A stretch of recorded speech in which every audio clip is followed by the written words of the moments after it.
रब के करम से है मोमिन का आज भी अच्छा हाल है।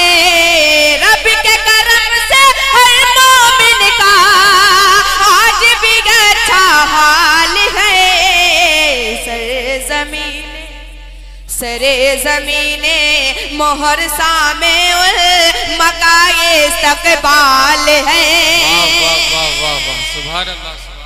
हो चुकी है इस मुबारक फज़्ल में इमामुल अंबिया ताजदार मदीना अरबी सल्लल्लाहु अलैहि वसल्लम की शान में नाते रसूल कायनात सल्लल्लाहु अलैहि वसल्लम पेश की जा चुकी है।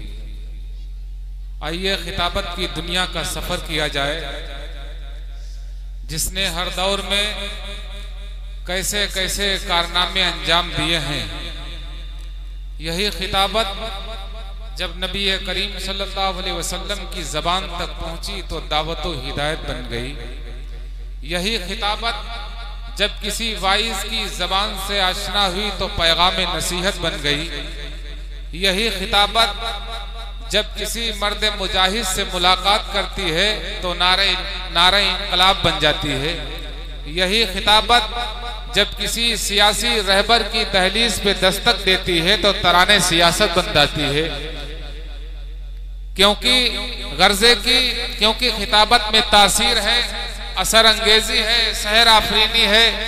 क्या खूब कहा है किसी कहने वाले ने, खिताबत वजद में आए तो फिर हथियार बन जाए।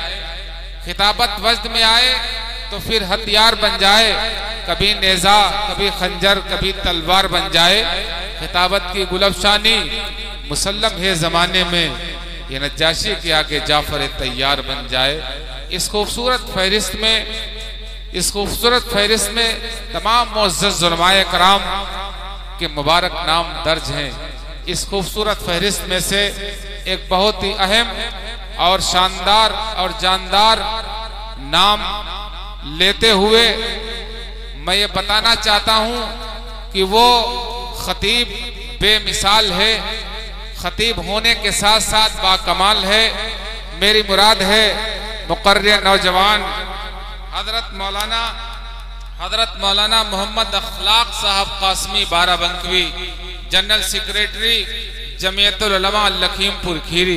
इस हवाले से हजरत को जहमत देना चाहता हूँ। ये और बात है, खामोश खड़े रहते हैं फिर भी जो लोग बड़े हैं वो बड़े रहते हैं। ऐसे इस्लाफ से मिलता है हमारा शजरा, जिनकी चौखट पे कई ताज पड़े रहते हैं। बहुत ही अदब व एहतराम से गुजारिश करते हैं कि तशरीफ लाएं और हम तमाम सामीन को बयान हसना से मुस्तफीज फरमाएं।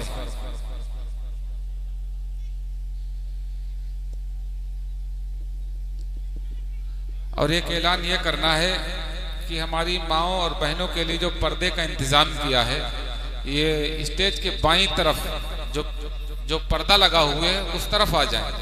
और आप हजरात जो खड़े हैं बैठ जाइए। माशाल्लाह बहुत अच्छा इंतजाम है बैठने का और लाइट का, स्टेज का, माइक का, मीडिया का, हर एतबार से संवारा है अहले मुहर्सा ने इस अज़ीमुश्शान प्रोग्राम को। नहमदुहु व नुसल्ली अला रसूलिहिल करीम, अम्मा बाद, फ़अऊज़ु बिल्लाहि मिनश शैतानिर रजीम, बिस्मिल्लाहिर रहमानिर रहीम।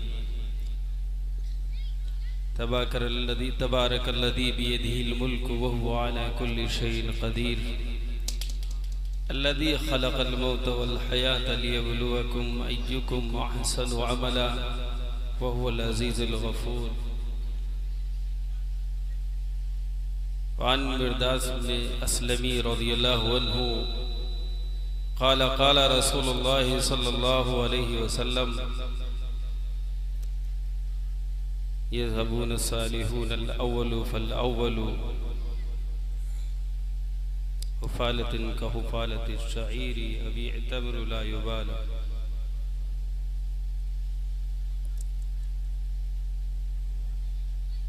और कमा क़ाल अलैहि सलातु वस्सलाम।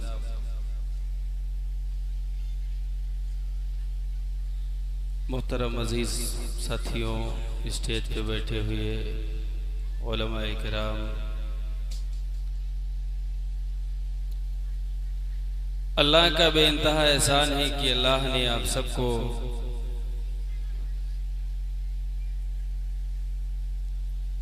इस मुबारक जलसे में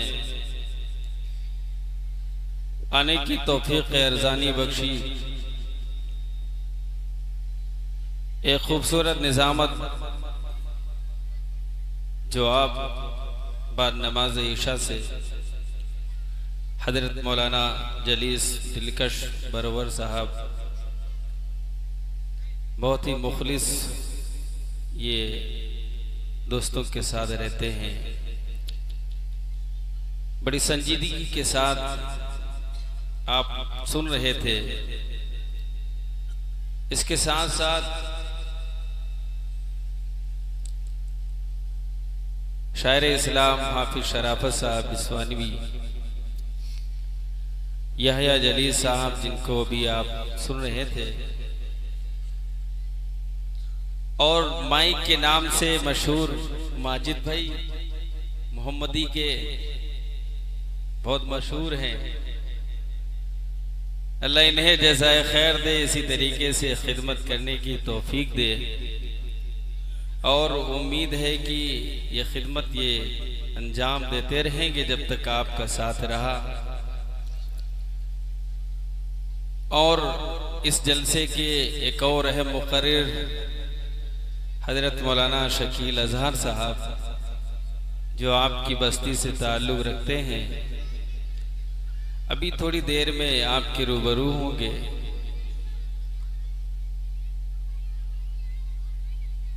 आज की इस जलसे की जो सदारत फरमा रहे मौलाना नबीउल्लाह साहब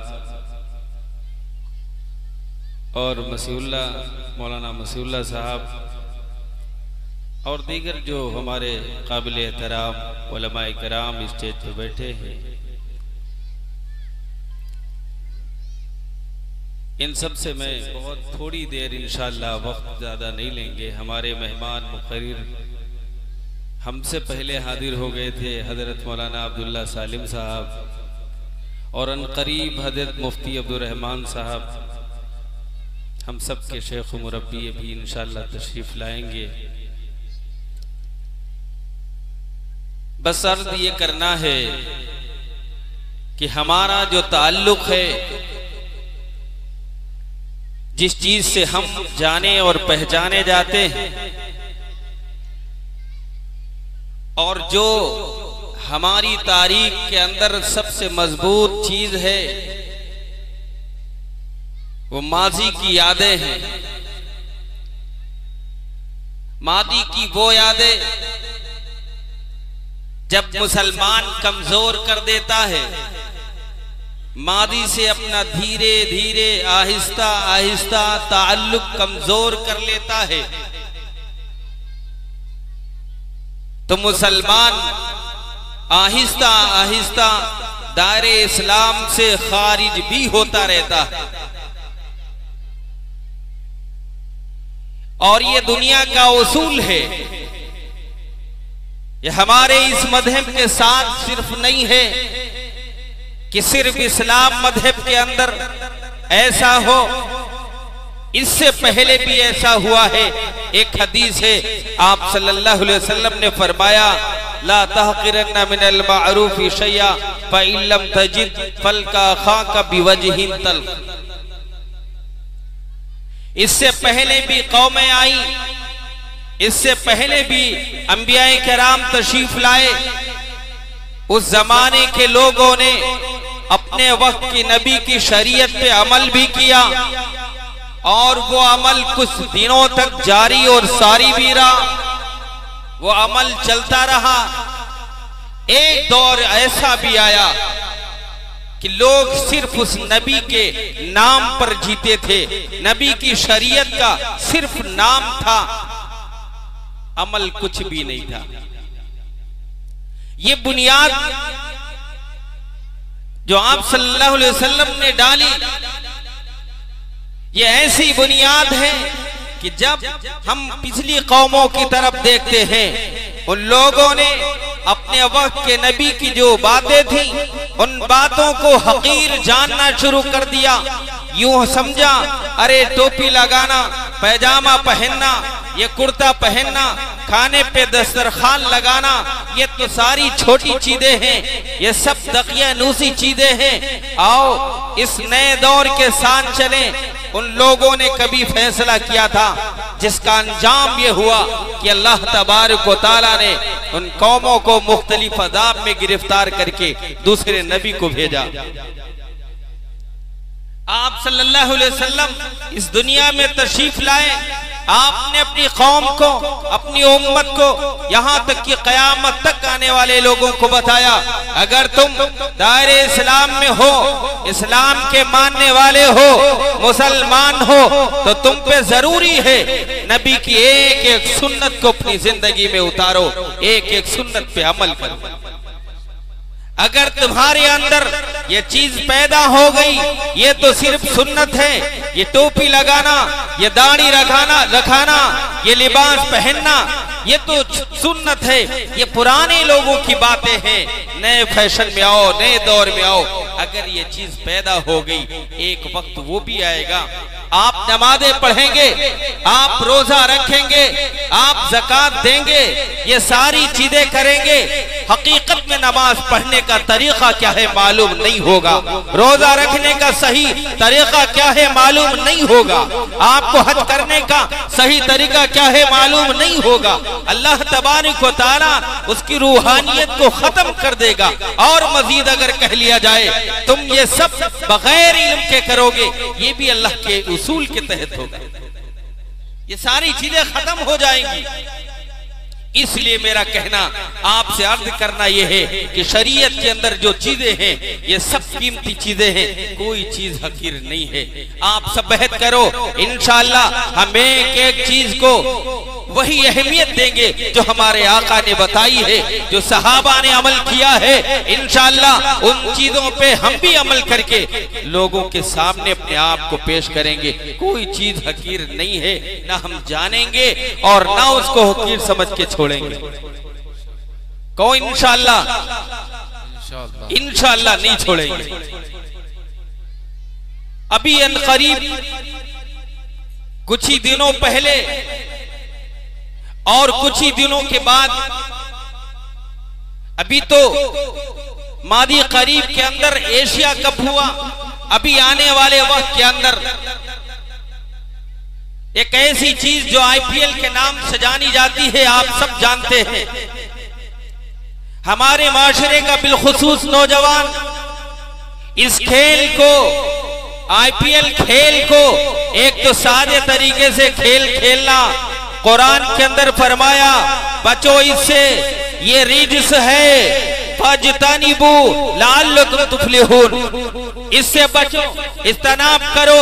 अगर नहीं बच रहे हो, ये शैतानी काम है, नजिश गलाजत है, ये इससे बचना चाहिए। लेकिन आज आप देखें, अभी रमजान का महीना आएगा, वो मुबारक रमजान का महीना है। एक नेकी जहां 70 नेकियों का मुकाबला करती है, रोजा रखने से इंसान के अंदर तकवा पैदा होता है, अल्लाह का डर पैदा होता है। दूसरी तरफ आईपीएल का सीजन है, आईपीएल के खिलाड़ी दंदनाएंगे हमारे खेल मैदानों के अंदर। हमारी कौम का नौजवान अकेला ही नहीं, दो ही नहीं, चटिया लगाकर बैठेंगे। दूसरी तरफ अल्लाह के सदाएं बुलंद होती है, नमाज तरावी की, इशा की नमाज की, मगरिब की नमाज की, और इसे फिक्र लगी है जल्दी से हम नमाज से फारिग हो जाएं, मगरिब की, इशा नहीं मगरिब की, और जल्दी से जाकर आईपीएल देखें कौन सा खिलाड़ी कैसा खेला। इसी पे बस नहीं है, और मजीद आगे बढ़िए। एक एक खिलाड़ी के एक एक छक्के पर, चौवे पर, और क्या क्या जाने इसके जो तरीके हैं, एक एक अदाओं पे खिलाड़ियों के सट्टा लगाया जाता है, बाजी लगाई जाती है, पैसे लगाए जाते हैं। अगर वो खुला खिलाड़ी इतने रन मारेगा, इतने पैसे, वो दूसरा कह रहा नहीं आज वो जल्दी आउट हो जाएगा, आज इतने वो नहीं मारेगा। इन मुख्तसर सी बातों पर एक दूसरे के शर्तें लगाई जाती हैं, और वो शर्त लगाने के बाद खेल को देखा जाता है। अभी वो आएगा रमजान के अंदर। एक ही बात सिर्फ कहना है, और कैसा खेल, ऐसा खेल जिसको अल्लाह ने पहले ही कुरान के अंदर मना किया है। कैसा खेल, कैसा, ऐसा जो अल्लाह के जिक्र से रोके, जो नमाज से रोके, ऐसा खेल शरीयत के अंदर मना है। जुआ मना है, सट्टा मना है। क्यों? ये अल्लाह के जिक्र से भी रोकता है और ये नमाज से भी रोकता है। अब ऐसे नमाजी जो आईपीएल देखने वाले हो, मुसलमान हो, मुसलमान के घर में पैदा हुए हो, कल कयामत के दिन जब ये जहन्नम में जलेंगे तो जन्नती पूछेंगे फी जन्नातिन यतसालून मा सलककुम फी सकर, अजी जहन्नम में कैसे आ गए? तुम तो मुसलमान थे, तुम तो नमाज पढ़ते थे, तुम तो रोजा रखते थे, कैसे आ गए जहन्नम में? तब वो कहेंगे, क्या कहेंगे? फलन नकु मिनल मुसल्लीन, हम क्या करें, नमाजें पढ़ते थे, छोड़ भी देते थे। कैसे छोड़ देते थे? आईपीएल आ रहा है, ईशा के बाद आईपीएल चल रहा है, मगरिब की नमाज पढ़ के तो आए हैं, लेकिन अब ईशा की नमाज पढ़ने का मौका नहीं है। क्यों? आईपीएल अपने शबाब पर है, T20 है, ये जल्दी खेल खत्म होने वाला है, अब इसको देखें या तरावी पढ़ें, 20 रकात तरावी है, उसको पढ़ें या इसको देखें। अभी आएगा अनकरीब। ये वो चीज है जो नमाज से तुमको रोक रही है। वयसुद्दकुम अन जिक्रिल्लाहि व अनि सलाह, रोक रही है।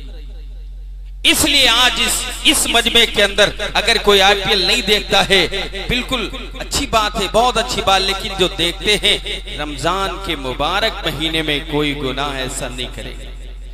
बाद में सवाल करते हैं, यू कहते हैं मौलाना साहब हमने रोजा रखा लेकिन रोजे का भी कोई खातिर खा फायदा नहीं हुआ, कैसे होगा?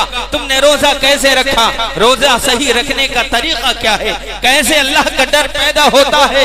कैसे तकवा पैदा होता है? तुमने तो सहरी के वक्त इतना खाया, इतना खाया, ऐसा हिफ्ज़-ए-मा तक़द्दुम किया, आधे दिन तक चला, 12 बजे तक चला, और फिर मगरिब के वक्त दस्तरखान बिछा हुआ है, इतना खाया कि पहले तो इश्तरा ले लिया था, अब तलाफी माफात होगी, आधे दिन का बदला ले लिया अफ्तार में। अब तकवा कहां से पैदा होगा? भूखे रहने से नफ्स के अंदर जो तकवा पैदा होता, भूखे रहने से। तुमने तो खा लिया कस के। मैं अर्ज ये कर रहा हूं, रमजान के मुबारक महीने में ये आईपीएल आएगा, आप सब बहस करो कि इंशाअल्लाह हम नहीं देखेंगे। हमें लगता है हमारे अमल पे लोगों का ध्यान नहीं है, लोग जानते नहीं है हमारी नक्लो हरकत कैसी है, लेकिन रब्बे जुल जलाल की कसम मैं खा कर कहता हूँ, अल्लाह की कसम, मुसलमान के दिन को भी, मुसलमान की रात को भी, मुसलमान के चलने को भी, मुसलमान के बैठने को भी, मुसलमान की एक एक नक्ल हरकत पे दुनिया की दीगर कौमें निगाहें जमाए हुई है। जब भी कोई इनसे हरकत होती है ये बाकायदा जश्न मनाते हैं। आप देखिए, जाइए पढ़िए उन अखबारों को, जब मुसलमानों के अंदर ये बेदीनी आई, इनके अंदर ऐसे ऐसे लोग पैदा हुए जिन्होंने एक्स मुस्लिम लिखना शुरू किया। यहूदियों के अंदर जश्न मनाया गया, उनके अंदर खुशियां मनाई गई और वो ये कहने लगे हम जिस मकसद के लिए अपनी तहरीकों को चला रहे थे हम कामयाब हो गए। वो तहरीक ये थी कुर्बे कयामत, ये सुन्नतों को कैसे बदलेंगे, ये कुर्बे कयामत, हराम चीजों को हलाल करेंगे, हलाल चीजों को हराम करेंगे। मुसलमानों को एहसास भी नहीं होगा और आज एहसास नहीं है। वो शराब जैसी हराम चीज को बियर कहकर हलाल कर रहे हैं। वो आपके इंश्योरेंस और ब्याज को जो आप लेते हो बोनस कहकर हलाल कर रहे हैं। हमें होश नहीं है कि हमारे पीछे कौन है, हमें खबर नहीं है कि कौन ये सूद देने वाला, ये कौन रिश्वत देने वाला हलाल कह रहा है। नाम बदल दिया गया, कभी बोनस रखा, कभी बियर रखा, लेकिन सच बताओ क्या तुम्हारे लिए बियर शराब के हुक्म में नहीं है? क्या तुम्हारे लिए सूद हलाल हो गया है? क्या तुम्हारे लिए ये बोनस की जो शक्ल में मिलता हलाल होगा? नहीं हलाल हुआ है, ये हराम है। ये तुम्हारे पीछे साजिश है इन अंग्रेजों की, जिसके पीछे आज हम चल पड़े हैं। हमें होश ही नहीं है। हमारी कौम के बड़े जिम्मेदार लोग बाकायदा LIC किए, ठेके उठा रखे हैं, और अगर कोई मौलवी कहे तो वो चंद चीजों को पेश करते हैं। हमारा मौलवी अपनी कौम पे जुल्म नहीं करता है, हमारा मौलवी अपने कौम को परेशान नहीं करता है, न कल करता था, न आज करता है, न कयामत तक करेगा। सिर्फ तुम साथ दे दो।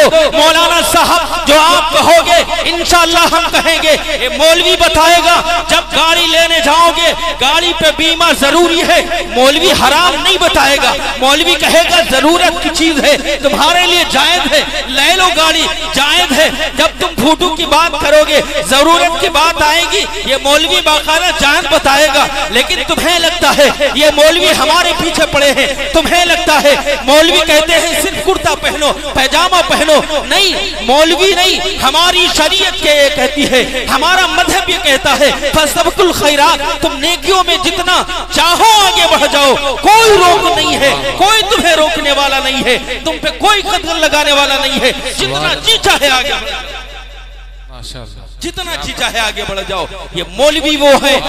तो सिर्फ मौलवी इंतजार करते हैं, मौलवी ये सोचते हैं कब हमारी कौम हमारी हाँ में हाँ मिलाने वाली हो जाए, कब हमारी कौम फजर की नमाज में जुमे की नमाज की तरह आने वाली हो जाए, कब हमारी कौम रमजान के माहौल की तरह 12 महीने 11 महीने जो होते हैं उस तरीके से रहने वाली हो जाए। जिस दिन हो जाएगी ये दुश्मन परेशान हो जाएंगे, हमारी तरफ से खूबसूरत सा जवाब हो जाएगा, एक खूबसूरत सा जवाब हो जाएगा। लेकिन अगर आप इसी तरीके से जैसे इस वक्त हो बेहिस बने रहे, हमारे ज़मीर सोए रहे, हमें कोई फिक्र नहीं है कि इस्लाम कैसे आया हम तक, हमें कोई फिक्र नहीं है इस्लाम के चलने वाले मानने वालों ने क्या कुर्बानियां दी, हमें इसे कोई खबर नहीं है। अल्लाह की कसम अगर मैं ये कह दूं ये मदरसा चलाने वाले ये कमजोर से मौलवी जो हमारे सामने बहुत कमजोर दिखते हैं, जिनके जान ऐसा लगता नहीं है, ये मौलवी तुम्हें लगता है कमजोर है, लेकिन अल्लाह तबारक व तआला के यहाँ बहुत महबूब है। कल भी ये जब कुफ्फार मक्का और दीगर दुश्मन ताकतें ये चाहती थी ये कुरान पढ़ने वाले ये इस्लाम को फैलाने वाले ना रहे, ये मुख्तसर जमात थी दारे अरकम की, जिस बुनियाद पे अल्हम्दुलिल्लाह आज भी मौलवी जी रहा है, कल भी जिएगा, कयामत तक जीता रहेगा अगर आपने साथ दिया। वहां भी ऐलान किया था सहाबा ने, हमारी तादाद कम है, हमारी तादाद छोटी है, लेकिन हम इल्म हासिल करते रहेंगे, हम लोगों को बताते रहेंगे। वहां से लोगों ने भगाया, मदीना गए, वहां भी लोगों को बताया, यहां तक कि पूरी दुनिया में फैले। और उनकी बरकत से अल्हम्दुलिल्लाह हमारे स्टेट पे मौलवी बैठे हैं, हमारे दरमियान मजमे के अंदर भी अल्हम्दुलिल्लाह मौलवी बैठे हैं। यहाँ एक एक मौलवी की आवाज है। हमारी जान के अंदर जब तक जान रहेगी इसी तरीके से इंशाअल्लाह हम लोगों को बताते रहेंगे। बस आपको जरूरत है आप अहद कर ले, इंशाअल्लाह हम मौलवियों का साथ देंगे इंशाअल्लाह। अल्लाह तबारक व तआला ने, मैंने कुरान की एक आयत पढ़ी, और अगर नहीं माने अल्लाह की जात वो बाबरकत जात है जिसने सारी चीजों को पैदा किया, हर एक चीज पे कादिर है। तुम्हें लगता है हमारी सेहत पे कादिर एक डॉक्टर हो सकता है, एमडी डॉक्टर वही हो सकता है, बीमारी से शिफा देने वाला अल्लाह नहीं बल्कि ये डॉक्टर है, यकीन मानो। नहीं, तुम्हें लगता है ये मेडिकल कॉलेज, तुम्हें लगता है ये मेडिसिन हमारी सेहत के लिए है, लेकिन अगर अल्लाह का हुक्म ना हो, रब्बुल जलाल की कसम, तुम्हें ये दवा फायदा नहीं कर सकती है। अगर दवा के अंदर फायदा और नफा नुकसान होता जैसा कि आप देखते हो, अल्लाह के हुक्म के बगैर कभी फायदा करती कभी नुकसान, ऐसा बिल्कुल ना करती, सिर्फ फायदा ही फायदा होता, कभी रिएक्शन ना होता। लेकिन हम में देखते हैं ये दोनों चीजें पाई जाती है या नहीं। अब अगर ऐसा है तो आप अहद करो, आप अपने अमल से इस्लाम के हुक्मों को मत टकराओ। अगर टकराओगे चूर चूर हो जाओगे। आप कैसे टकराओगे? आओ, एक एक छोटी चीज को अल्लाह ने छोटी छोटी चीजों को बताओ। अगर मैं कुल आ रही तुम इन अस्बह माउकुम गौरन फमन यातीकुम बिमाइन मईन, अगर मैं पानी को रोक दूं, वाटर लेवल नीचे कर दूं, बताओ कौन सी जात है जो तुम्हें पानी ला कर देगी? कोई दे सकती है? और इसके बाद फरमाया अमिन तुम मनफी फिस समाई अयुरसिल अलैकुम हासिबा, कहीं फरमाया फैदा हिया तबूर, आसमानों से पत्थरों की बारिश कर दे, जमीनों को फाड़ दे। बताओ कौन है जो तुम्हें बताएगा? कौन बचाएगा? कोई नहीं बचा सकता है। इन अमसका रिज़्क़हु बल्लजू फी उतुब व नफूर, अगर अल्लाह तुम्हें रोजी ना दे, अल्लाह तुम्हें रोजी बंद कर दे, तुम पे कोई तुम्हें रोजी नहीं दे सकता है। हम देखते हैं जब कोई डॉक्टर हमारे शुगर बता देता है, शुगर बढ़ा हुआ निकलता है, डॉक्टर की बात पे अमल करते हैं। आप देखिए अल्लाह के खूबसूरत इशारे को, अल्लाह ने तुम पे ये चीनी बंद कर दी है, इसीलिए डॉक्टर ने मना किया है। ये अल्लाह का निजाम है। जब ये सारी चीजें जिसकी कुदरत अल्लाह को है, हर एक चीज पे कादिर अल्लाह है, तो क्यों ना हम उस अल्लाह पे ईमान लाए और सही चले? क्यों ना हम उस अल्लाह की माने? क्यों हम इन दुश्मनों की माने जो ये कहते हैं, जो आज ये कहते हैं कि अल्लाह कौन सा, नौजुबिल्लाह अल्लाह कौन से मोहम्मद, ये इल्जाम देते हैं कि बाइबल से चुराया, ये नौजुबिल्लाह आप सल्लल्लाहु अलैहि वसल्लम ने, ये सारी इनकी बातें। अजीज दोस्तों, आप यहां एक मकसद को लेकर आए हो, लेकिन इसी दुनिया की तारीख के अंदर माजी करीब ही की रिपोर्ट है, सन 2013 के अंदर एक इस्लाम धर्म में पैदा होने वाली, एक इस्लाम धर्म को मानने वाली, कभी बचपन के अंदर जो इस्लामी माहौल भी मिला था, जिसका नाम तस्लीमा नसरीन, कभी इसने कहा था इस्लाम को कि ये हैंडीकैप रिलीजन है, यह अपाहिज नौजुबिल्लाह है। एक जमाना हुआ कहे हुए, लेकिन आहिस्ता आहिस्ता तदरीज ब तदरीज इस तरफ ये बात आई, अल्लाह ने पकड़ की। अभी जल्दी ही तकरीबन एक माह पहले वो खुद अपनी रिपोर्ट बताती, डॉक्टरों ने बताया अब कभी हम सही नहीं हो सकते, अब कभी सही नहीं हो सकते, ये डॉक्टरों ने बताया है। इसी तरीके से वो लोग, हमने तो कुरान की कहानियों पे ऐसा यकीन किया है जैसा अपने आप पे यकीन नहीं है। हमने कुरान के किस्से को ऐसे अपने दिलो जान से लगाया है जिससे अपने आप पे इतना यकीन नहीं है। इस तरीके से हमने अल्लाह की वही समझकर अब सीने से लगाया है, और हम ये यकीन करते हैं जब भी कोई फिरौन पैदा होगा, अल्लाह की कुदरत को ललकारेगा, अल्लाह की कुदरत से ये चैलेंज करेगा, अल्लाह तबारक व तआला पारा पारा कर देगा, चूर कर देगा, मिटा देगा। जिसको भी नशा होगा अल्लाह के सामने, अल्लाह से लड़ने को, अल्लाह की कसम, दुनिया को पैदा करने वाला एक खालिक है, एक मालिक है, एक ही रब है, हम सबका यह यकीन है। अगर कोई दुनिया के अंदर अल्लाह की जान से टकराने की कोशिश करेगा, अल्लाह के सामने लड़ने की कोशिश करेगा, दुनिया वालों को बताएगा आओ हम तुम्हारे रज़्ज़ाक है, आओ हम तुम्हारे मालिक है, आओ हम तुम्हारे खालिक है, आओ हम तुम्हारे नासिर है। नहीं, हमारा ये यकीन है, हमारा खालिक सिर्फ अल्लाह है, हमारा मालिक सिर्फ अल्लाह है, हमारा रब सिर्फ अल्लाह है। उस रब के सिवा कोई रब ना हुआ है, ना होगा, ना कभी कयामत तक की हो सकता है। ये हम सबका यकीन है। इंशाअल्लाह कोई ऐसा नहीं हो सकता है, हमारा वो रब है। मैं अर्ज कर रहा था, अल्लाह तबारक व तआला ने हम सबको जिंदगी दी है, हम सबको मौत दिया है। अल्लाह तबारक व तआला ने फरमाया कुरान के अंदर, अल्लज़ी खलक़ल मौता वल हयात, जिंदगी को मुअख्खर किया, मौत को मुक़द्दम किया। यहाँ एक खूबसूरत इशारा ये है, हमारे स्टेज पे उलमाए किराम बैठे हैं, वो जानते हैं कि अल्लाह ने मौत का जिक्र पहले क्यों किया, जबकि हम सब जानते हैं जिंदगी पहले मिलती है, फिर उसके बाद आमाल होते हैं, आमाल होते होते आहिस्ता आहिस्ता हम दुनिया से जाते हैं, रुखसत होते हैं। आखिरी जब वक्त होता है उसको मौत कहते हैं, लेकिन अल्लाह ने मौत का जिक्र पहले किया और जिंदगी का आखिर में बाद में किया है। कहते अल्लज़ी खलक़ल हयात वल मौत, कहते पहले अल्लाह जिंदगी मैंने दिया है, मौत दिया है, लेकिन अल्लाह ने बताया हमने मौत दी है, जिंदगी दी है, इस तरफ इशारा किया अल्लाह तबारक व तआला ने।